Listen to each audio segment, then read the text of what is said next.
آیا نماز واقعا باعث آرامش مغز میشه؟ بیایید از نگاه نوروساینس بررسی کنیم. تحقیقات نوروساینس نشان داده نماز یا دعا کردن میتونه روی مغز تاثیر فیزیولوژیکی واقعی بذاره، فقط از نظر احساسی، از نظر بیوشیمیایی و عصبی. زمانی که انسان وارد حالت دعا، نماز یا مراقبه میشه، بخشایی از مغز مثل قشر پیشانی و همینطور بخش سینگولیت قدامی فعال میشن. اون بخشایی که مسئول تمرکز خودآگاهی و کنترل استرس هستند. در عین حال فعالیت در آمیگدال که مرکز اضطراب و ترس کاهش پیدا میکنه. یعنی به صورت واقعی مغز وارد حالت آرامش فیزیولوژیکی میشه.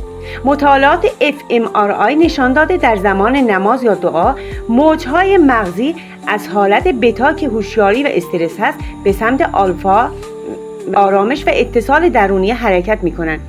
از نظر شیمی مغز هم اتفاق جالبی میفته. سطح دوپامین، سرتونین و اکسیتوسین که هورمون پیوند به آرامشه افزایش پیدا میکنه. به همین دلیل احساس آرامش بعد از نماز یک چیز ذهنی نیست، یک واکنش عصبی واقعی هست. جالبه بدونین حتی در پژوهش‌های بین‌المللی روی افراد غیر مذهبی وقتی که فقط الگوی تنفس و تمرکز ذهنی نماز را تقلید کردن، باز هم سطح استرس پایین آمد.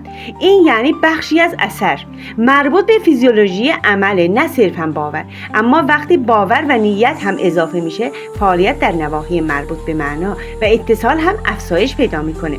همین باعث میشه اثرش چند برابر بشه. پس پاسخ اینه که بله، نماز و دعا یا هر نوع تمرکز معنوی به صورت علمی باعث افزایش آرامش عمیق عصبی میشه.